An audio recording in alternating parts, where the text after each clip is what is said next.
आनंद महात्मा बुद्ध के प्रिय शिष्य थे। ये बात हम सभी जानते हैं।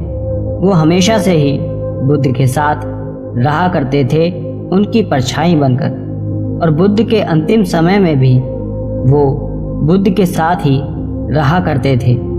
जब महात्मा बुद्ध अपने अंतिम समय में थे, आनंद उनकी देखभाल करते, सेवा करते थे, हमेशा बुद्ध के आसपास रहते। और आनंद की तरह ही अन्य शिष्य भी बुद्ध के अंतिम समय में दुखी थे। सबके भीतर बस एक यही प्रश्न था कि कैसे वो सब बुद्ध के बिना आगे रहेंगे। जिस तरह आनंद को बुद्ध से दूर होने की सोच ही घबराहट में डाल देती थी, उसी प्रकार आश्रम में अन्य शिष्यों के साथ बुद्ध का एक और शिष्य था। जब उसने बुद्ध की यह अवस्था देखी तो वो बहुत दुखी हुआ। एक सुबह आनंद बुद्ध की कुटिया में उनके पास बैठा हुआ था और उनकी सेवा कर रहा था। तभी महात्मा बुद्ध और आनंद को कुछ आवाज़ें सुनाई देती है। बुद्ध ध्यान से ही उन आवाज़ों को सुनने लगते हैं और तब आनंद से कहते हैं कि जाओ आनंद, देखना ये किसकी आवाज़ है। आनंद कुटिया के बाहर जाता है तो देखता है कि उस समय बुद्ध का एक ही शिष्य भद्रक बाहर बैठा हुआ रो रहा था। उसकी आंखों से आंसू रुकने का नाम नहीं ले रहे थे। भद्रक को यूं रोते देख आनंद भीतर जाता है और कहता है कि तथागत, बाहर भद्रक बैठा हुआ है और वही बहुत जोरों से रो रहा है। बुद्ध कहते हैं कि जाओ उसे भीतर ले आओ।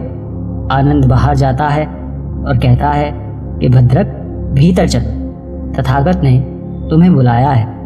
ये सुन भद्रक भीतर जाता है और बुद्ध को देखते ही उसके आंसू रुकते नहीं हैं। वो रोने लगता है। शिष्य को यूं रोते देख बुद्ध उससे पूछते हैं कि क्या हुआ भद्रक, क्यों इतना रो रहे हो? कोई बात है मन में तो बता दो। ये सुन भद्रक चुप रहता है और कुछ नहीं कहता। बुद्ध पुनः उससे कहते हैं कि बोलो भद्रक, क्या बात है? तब वो बुद्ध के चरणों के पास बैठ जाता है और रोते हुए कहता है, आप हमें छोड़कर ना जाएं, आपके बिना हम कैसे रहेंगे? भद्रक की ये बात सुन आनंद के आंखों में भी आंसू आ जाते हैं।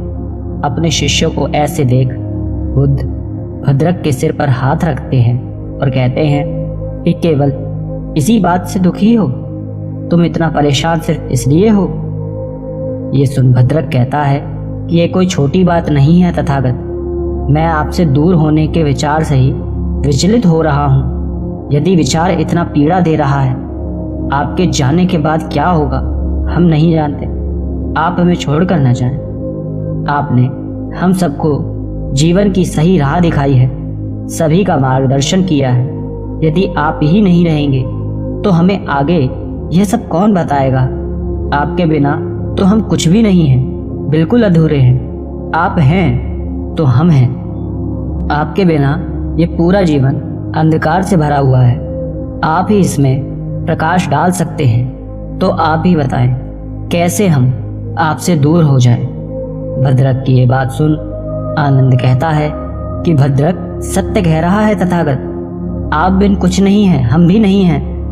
तब बुद्ध ये सुन मुस्कुराने लगते हैं। बुद्ध को यूं मुस्कुराता हुआ देख दोनों ही शिष्य समझ जाते हैं कि जरूर बुद्ध के भीतर कुछ चल रहा है। तब वो बुद्ध से पूछते हैं कि क्या हुआ तथागत? बुद्ध कहते हैं कि आनंद, तुम्हें पहले ही मैंने समझाया था, फिर भी तुम ये बोल रहे हो। और भद्रक, किसने कहा कि तुम मेरे बिन नहीं रह सकते? तुम सभी इसलिए दुखी हो क्योंकि तुम सत्य को स्वीकार नहीं कर रहे। सत्य यदि एक बार स्वीकार लोगे तो तुम्हारा सारा दुख दूर हो जाएगा। मैंने सदैव ये सिखाया है कि जो इस धरती पर आया है वो एक दिन जाएगा ही जाएगा। मृत्यु तो निश्चित ही है, ये एक ना एक दिन सबको आनी है। यदि तुम इस सच्चाई को स्वीकार कर लोगे तो तुम्हारा दुख अवश्य दूर होगा। इस दुख की वजह यह है कि तुम सब सत्य से भाग रहे हो। सत्य को स्वीकार करो, तुम्हें किसी की आवश्यकता नहीं है।